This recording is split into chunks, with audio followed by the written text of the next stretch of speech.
I'm Heather Lyons, and I'm the Executive Director of the Living Arts and Science Center. The Living Arts and Science Center was created as a not-for-profit organization in 1968 to provide creative and unique opportunities for exploration and education in the arts and sciences. Since that time, the Living Arts and Science Center has not only moved with the times, but has become a trusted creative source and a stimulating force that makes Central Kentucky a better place. Green, right? What? It's gonna be green. Yeah. Okay. Yeah, but I'm gonna color over the green.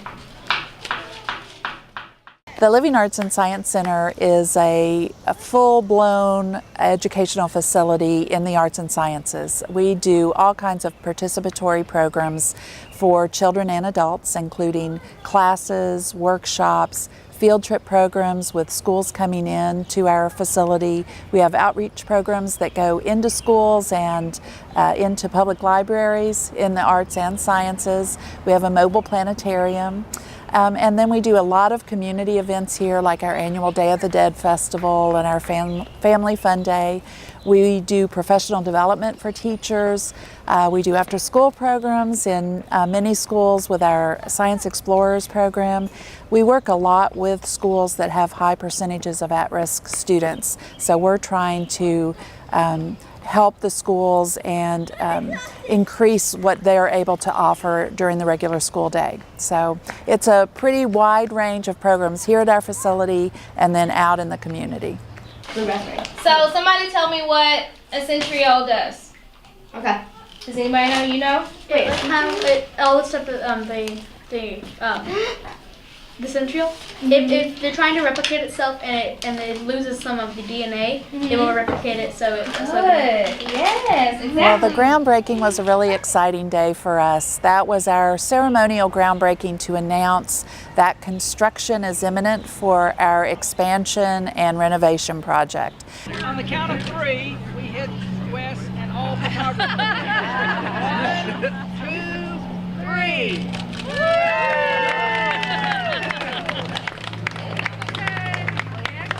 So we have been working really for the past 4 years on a $5 million capital campaign, and that is to add on to our building. We've been bursting at the seams here for many years, and the new building will allow us or will provide for us more classrooms, a real fixed planetarium here, Lexington's only planetarium, a teaching kitchen, a digital media studio, a wonderful, innovative glass wall that we'll be able to project on, and that will be a neat addition to the neighborhood as well as within the building.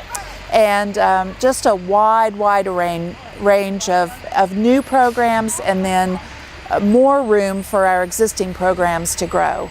We have a discovery exhibit here in our current facility that brings in about 8,000 children a year in field trip programs, and that is a very, very small room. So that is going to nearly quadruple in space in the new building. So we're going to be able to serve many more parents, children's families, schools through all of those programs.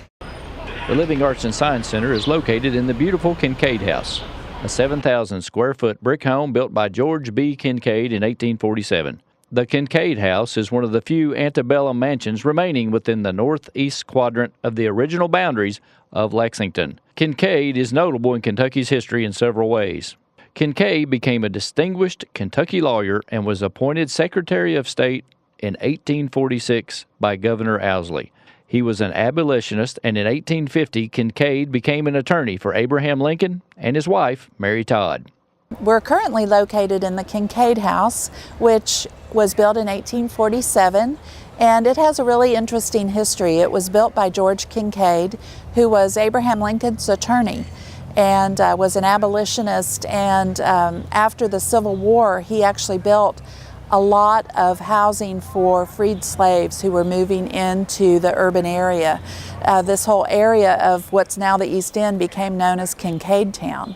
And he built Campsie Street, the houses that are on this street, but it stayed in the Kincaid family, and in 1971, the Living Arts and Science Center had just been founded a couple of years prior to that and didn't have a location.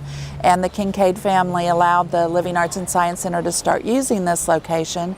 And then in 1981, they donated this beautiful home and the 1.5 acres outright to the organization. So the building is on the National Register of Historic Places, and I think it's just a really, really important.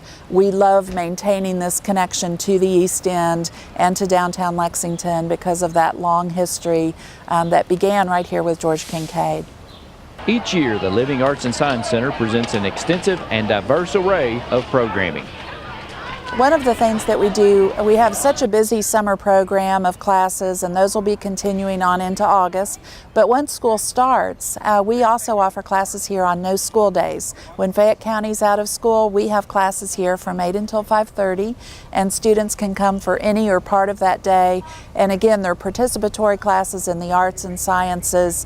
All of our teachers are professional artists and educators, and so it's an amazing time to get some in-depth learning in a lot of different subject areas. So we encourage people to come and take advantage of that.